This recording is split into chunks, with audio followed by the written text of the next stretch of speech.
Ladies and gentlemen, welcome back to the finest Dawn of War Unification cast this side of East Yorkshire. And today we've got a 2 vs 2 on Gore Hale's Crater. Playing on Team 1 as the Raven Guard, we've got Mihalich.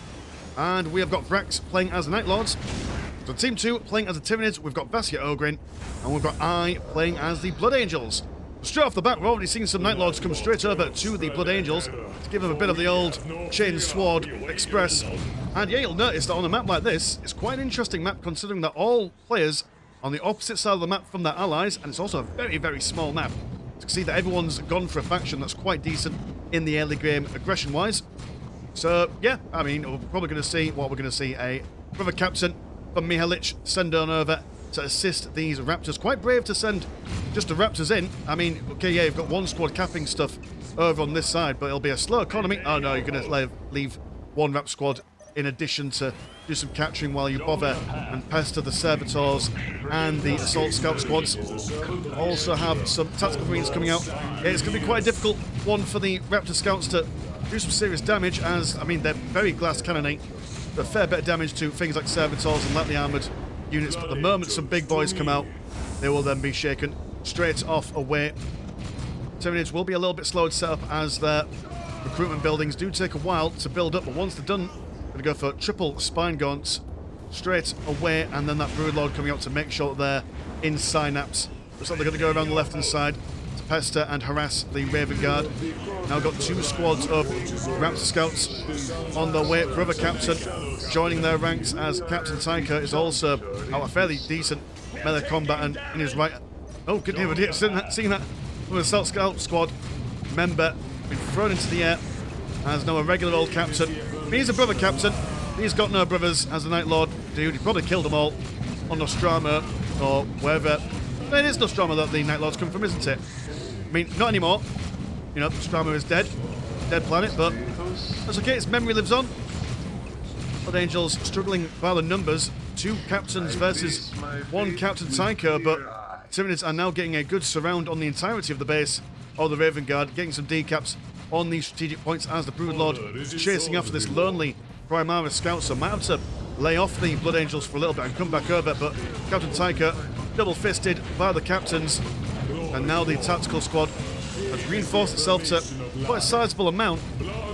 Won't want to get involved into close combat with these guys on their own. Tyranids deciding, instead of bashing the buildings over here, they're going to leave one squad to do some decapping stuff while the rest of the Horde come on over. Gene Stealer's also trying to slice open those Tech Marines, but Raven Guard got that run ability and lets them sprint out the way. Now, I don't know if the run speed is faster than a fleet of foot from the Yanari that we saw yesterday, but got a little bit faster. Night Lord Captain been surrounded by all sorts of mischief. He's going to jump straight on out, mind his own business, do a bit of defending for his Raven Guard ally. Still plenty of Tyranids in the base, managing to pop down a Spore Chimney on top of one of their strategic points. So straight off, I mean, good Lord in heaven, it was about maybe the first 20 seconds of the game, and already some aggression, but that's the advantage of having a map this size. Just able to bring out the big stuff, combat-wise, almost the moment the game starts. Servitor unable to finish the listing post on this relic on the right-hand side. Night Lords are now massively outnumbered, so they won't want to engage in this, and they might have to do some defensive plays, but I don't think the Raptors are going to be good in that scenario. Over here we've got the Night Lord Captain still causing some issues. Thankfully the Spine Gaunts, the morale has been broken, and they will not be able to regain that until they're back into Synapse with the Broodlord, or by going back home. Yeah, going to be a bit of an issue taking out the Spore Chimney. Surprised we're not seeing any Spore Mines at the moment. Some players have a gentleman's agreement not to use those in Tyranid games, as quite a lot of people do have a bit of an issue with them, just being able to throw out a lot of AoE and knockback relatively cheaply, although it does now cost the Tyranids their, what is it called, their influence, if I'm not mistaken. Could be wrong, could be right. If I ain't wrong, then I don't want to be right, or vice versa. The whole scrum going on right down in the middle. Raptors doing a surprisingly good job at staying alive, actually. Did not expect them to survive so much of this, but regular old captain, he's been thrown around So many Tyranids here to take care of. Interesting to see that Mialich. Is it Mialich or Mialich? Can't quite tell.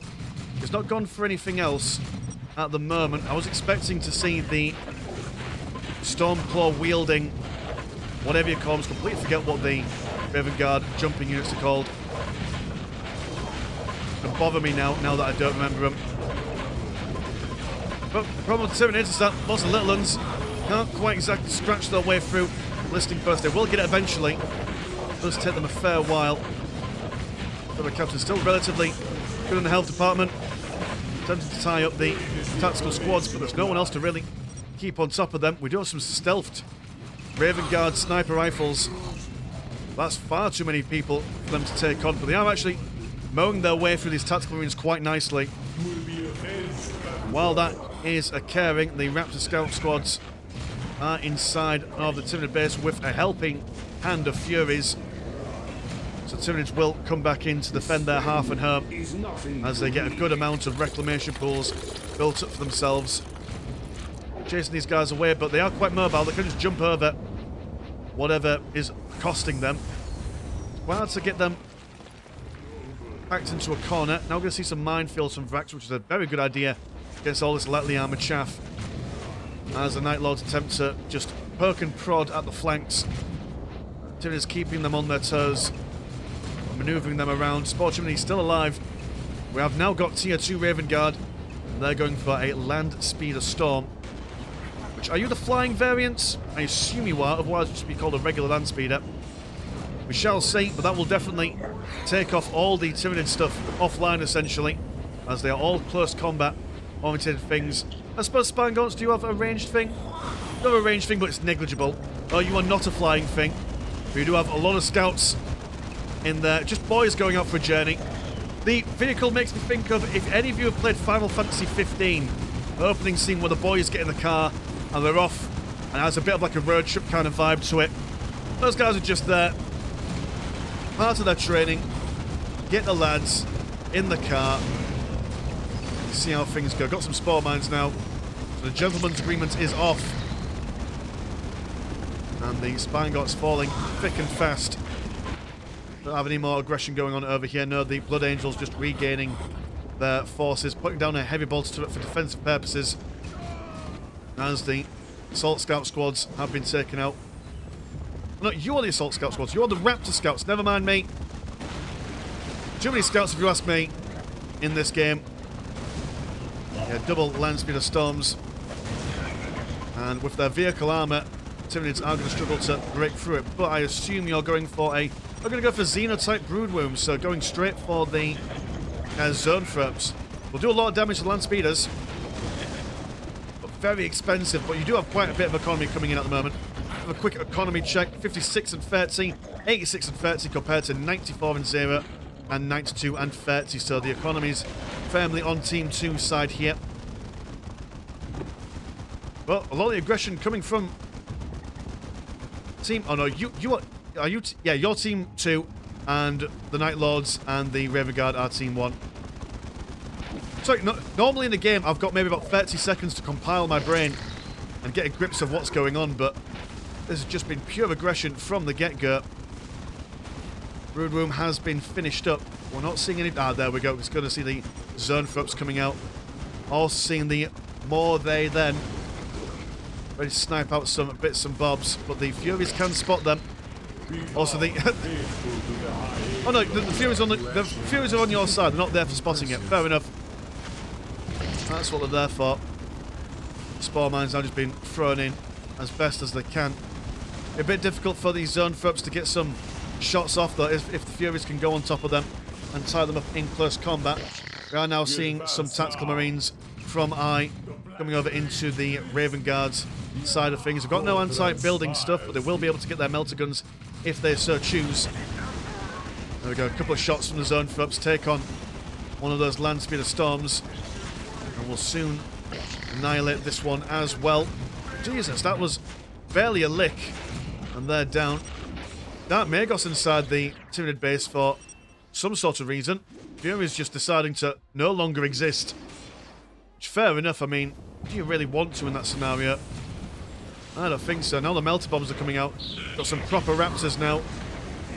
So those guys will be able to take a little bit more of a beating than the raptor scouts. The stealthy raven snipers firing away at the tacticals. They're going to turn around and decide to see if they can shake off these raptors. Now we're going to see a razorback as well. And also Tyranids broodspire popped on the side of the blood angels. Anyone comes anywhere close to these zone folks will be blasted backwards. However, Captain, not deterred, will continue his assault. Raptors now seeing that these zone folks are on their own, unsupported. Might fancy a bit of a shuffle with them. Got the Captain still with them. He died earlier, but I assume this is a fresh one. Of course, he was brought back from the dead, which I don't think the Night Lords have that ability. Got some Biovores somewhere. Oh, you're there. Hidden in plain sight. And the spore clusters. Those guys on their backside. Killing a couple of models there, actually. Breaking morale as well. Absolutely cannot let these zone fronts do their business there. Carnifex chambers online. There's some warriors are spawned in. Dreadnought has been thrown down via the drop pods. Now the tactical marines have got their melter guns. That should massively help them take on the Dreadnought. It's only a regular Dreadnought, so no auto cannons or missile launchers from him. Also the Tyranid warriors, not too bad in close combat. Yeah, okay, they're not ideal for slicing open vehicles, but better than nothing. Zone throps constantly being smashed up, and only one model left in their ranks that have narrowly survived as the Raptors and Captain fall back behind the Dreadnought. Attempted to reinforce it, but he is 75 blue. It's pretty expensive for a Tyranid model. Raptors deciding to push back just a little bit as they know that the warriors are coming over. The good thing about these warriors is that they've got no morale to break, so snipers aren't going to be causing them too much morale issues at the moment. Dreadnought taking barely any damage, now just moving backwards. Time to turn their attention to the Blood Angels. And they're going for some more Razorbacks as the push continues over onto here. The Kievar, whatever you call that, the forge drop port is under a lot of multi-melter fire. Attempting to send over a land speed of storm, but that will not survive for very long. Also popping down a squad inside the Razorback before falling back and repositioning themselves over where all the assaulting is happening. Chronicles broodspire taking a high five to the face from the Dreadnought. It's now equipped with a twin-linked auto cannon. Which, I don't know, I mean, if there's this many close combat units, I don't know if the assault cannon is, well, the auto cannon is going to help you much in this engagement. So they've now got a friend, but both of Xenoses are low on health at the moment. They've got the space now to be able to fire at the Dreadnought. Will fall down relatively quickly, especially with a melter bomb being thrown in their general direction. Another warrior squad coming from the Tyrannicus broodspire as the second Dreadnought has been brought down low.